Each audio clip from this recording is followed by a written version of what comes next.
Welcome back. Parvez Bashir صاحب، مہمان ایک حد تک مہمان اچھے لگتے ہیں، اور اگر غیر قانونی طریقے سے آپ پاکستان میں رہ رہے ہوں اور پاکستان نے بڑے باعزت طریقے سے واپسی کا راستہ بھی دیا، ایک پہلے ڈیڈ لائن دی کہ آپ گھر چلے جائیں، اس کے بعد ابھی بھی ریفیوجیز کیمپ جو ہے وہ بنا دیے گئے ہیں، وہاں آئیں، اپنی رجسٹریشن کرائیں، بارڈر تک چھوڑ کر آ جائیں گے۔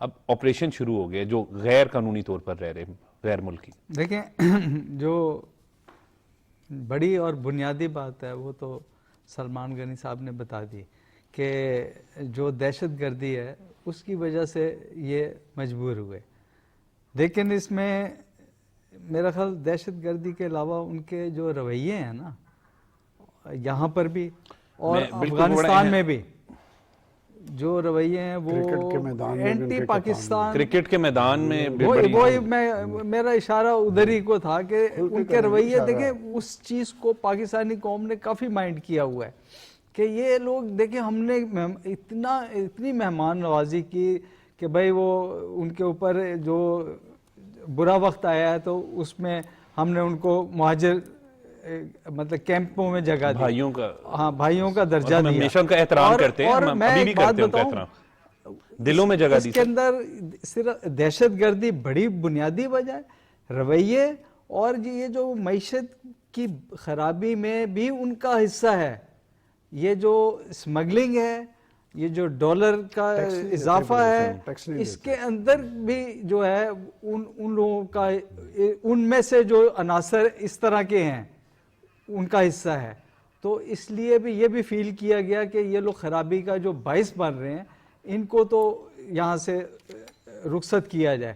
جی اچھا یہ جو ہے یہ نہیں ہے کہ سارے لوگوں کو باہر نکال رہے ہیں، وہ جو غیر قانونی طور پر غیر ملکی تمام غیر موجود ہیں، یہ مجھے نہیں سمجھ میں آ رہا کہ ہیومن رائٹس جو کمیشن وغیرہ کی یہ جو چیخو پکار کیوں ہو رہی ہے. بھائی پاکستان کا مفاد جو ہے وہ سب سے اولیت رکھتا ہے, تو پاکستان کے مفاد کو پہلے دیکھنا ہے, اور یہ نہیں دیکھنا ہم نے کہ جو ہیومن رائٹ کو کہنا بڑا آسان ہوتا ہے یہ چیز ہے.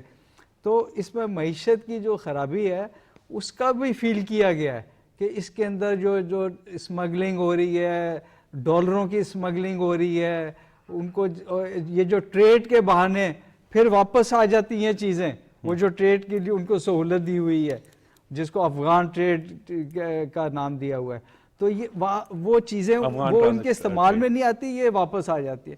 تو اس لیے اب نظر ثانی کی ضرورت اس لیے پڑی کہ ہماری معیشت کی جو خرابی ہے اس سے بھی بعض شواہد ملے ہیں کہ ان کا بھی حصہ ہے. تو اور دوسری بڑی بات جو ہے وہ جو دہشت گردی, اس کے اندر بھی دیکھیں ان کو چاہیے تھا کہ یہ دہشت گردی کے لیے پاکستان کے خلاف جو ہے ان کو روکنا چاہیے تھا, یہ جو نئی حکومت آئی ہے, لیکن انہوں نے اپنا کوئی خلوص کے ساتھ یہ کام نہیں کیا.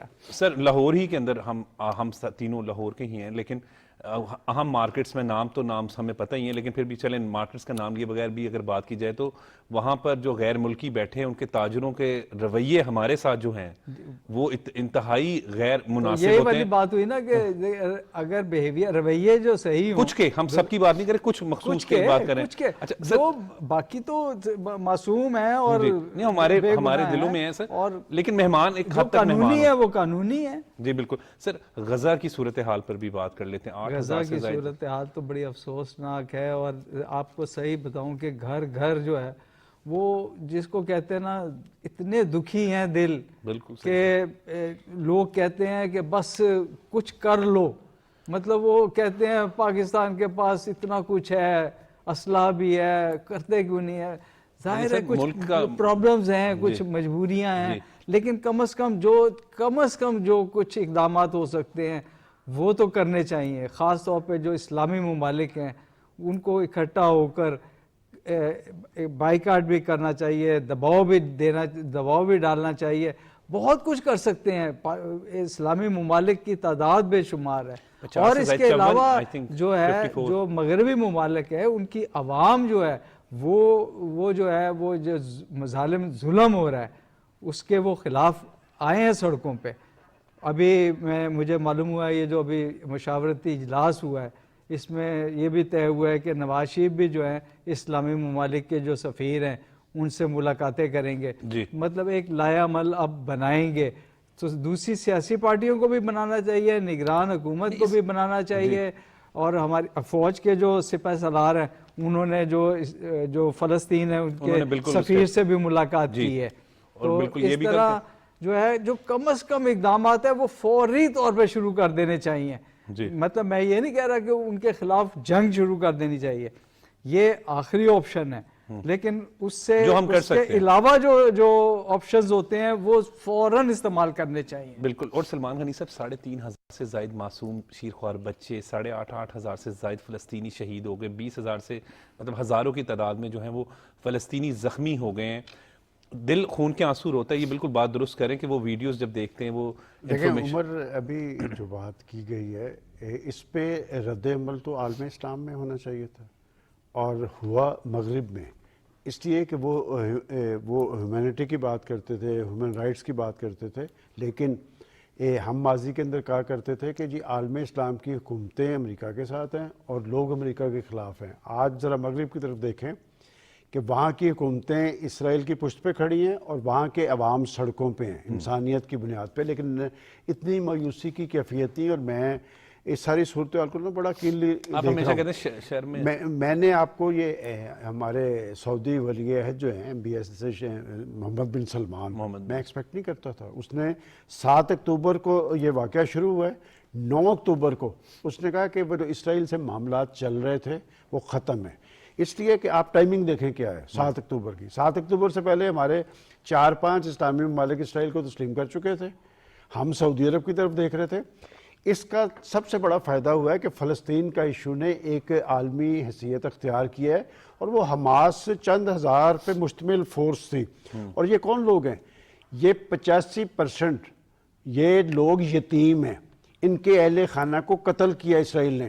اور میں حیران ہوا کہ ترکی الفیصل، شہزادہ ترکی الفیصل جو ایمبیسڈر ہیں وہاں امریکہ میں سعودی عرب کے، اس شخص نے وہاں پر کہا، اس نے کہا کہ آپ یہ بتا رہے ہیں ہمیں کہ یہ حماس نے جارحیت کی ہے، اگر انہوں نے جارحیت کی ہے تو ہمیں بتایا جائے کہ 75 سال سے وہ جو قتل و غارت کا سلسلہ وہاں پر شروع تھا وہ کیوں ہے.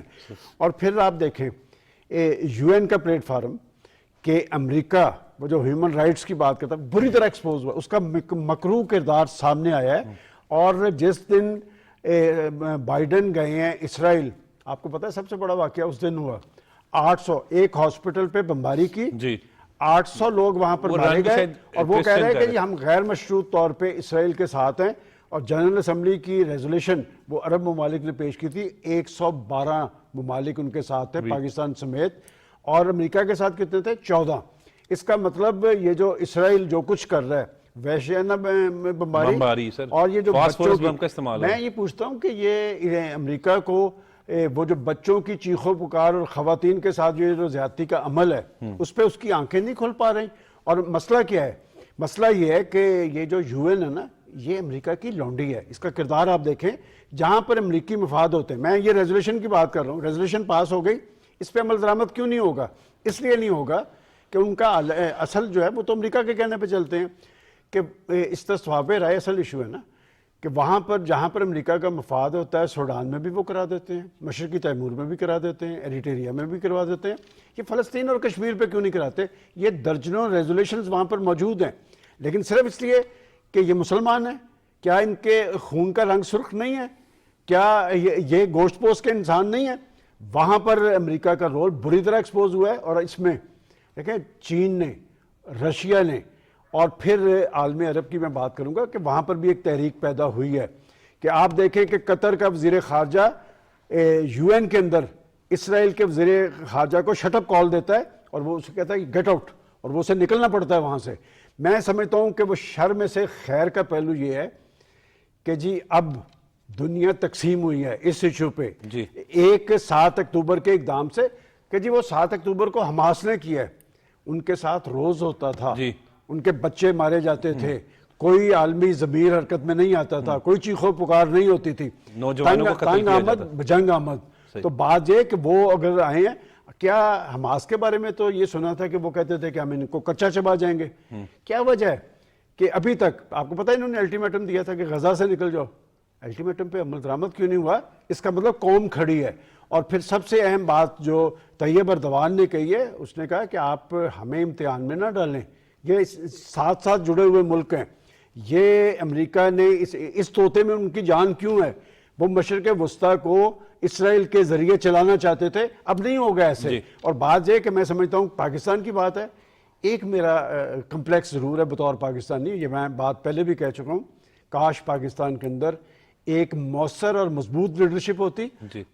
ہم ایک نیوکلیئر پاور ہیں، پتہ چلتا کہ پاکستان کہاں کھڑا ہے، ہمیشہ عالمی ایشوز پہ پاکستان کو فالو کیا جاتا تھا. آج ہمارے ہاں لیڈرشپ کا بحران ہے. میں سمجھتا ہوں کہ پاکستانیوں کے دل فلسطینیوں کے ساتھ ہیں. اسرائیل کی مذمت بھی کرنی چاہیے، اور ان کی ہم کیا مدد کر سکتے ہیں؟ سوشل میڈیا کے محاذ پہ مدد کر سکتے ہیں. خوراک جانی شروع ہو چکی ہے. پاکستانی چیریٹی کے حوالے سے پاکستانی چیریٹی کے حوالے سے انہوں نے ایک مثال قائم کی ہے. آج اس چیریٹی کا جو الخدمت آپ دیکھیں، الخدمت ایک ادارہ ہے، وہ وہاں پر پہنچا ہے، اور پاکستانی اس حوالے سے کبھی پیچھے نہیں رہے. خوراک، ادویات، سب کچھ وہاں جانا شروع ہے، اور پاکستانیوں کو اس کے لیے کام کرنا. بالکل، بہت بہت شکریہ سلمان غنی صاحب. اس میں ذرا سا میں کر دوں کہ 4 غیر مسلم ممالک ہیں جنہوں نے ان سے وہ کر دیا ہے، سفارتی تعلقات ختم کر دیے. تو یہ لمحہ فکریہ ہے جن لوگوں نے ان سے تعلقات اسلامی ممالک نے کیے ہوئے ہیں، ان کے لیے لمحہ فکریہ. اور بالکل بہت بہت شکریہ پرویز بشیر صاحب، آپ نے اپنا قیمتی وقت دیا. ناظرین، آج کے پروگرام میں پنجاب میں جو اسموگ ایمرجنسی نافذ کر دی ہے اس پر بات کی گئی، ملک کی سیاسی و معاشی صورتحال پر بھی جو ہے وہ آج کے پروگرام میں ڈسکشن ہوئی، اور غزہ کی صورتحال پر بھی بات ہوئی. اور غزہ کی صورتحال کے حوالے سے بالکل درست کہا کہ پاکستانیوں کے دل فلسطینیوں کے ساتھ ہیں. ہیں, سوشل میڈیا پر جتنا میکسیمم ہے وہ کر سکتے ہیں, فلسطینیوں سے اظہار یکجہتی یا ان کی آواز بلند کر سکتے ہیں, وہ ہمیں کرنا چاہیے, کیونکہ غزہ کی صورتحال دیکھ کر واقعی دل خون کے آنسو روتا ضرور ہے, لیکن پاکستانی قوم جو ہے وہ مکمل فلسطینیوں کے ساتھ ہے. مجھے اجازت دیں, دیکھتے رہیں پاکستان ٹیلی ویژن نیوز.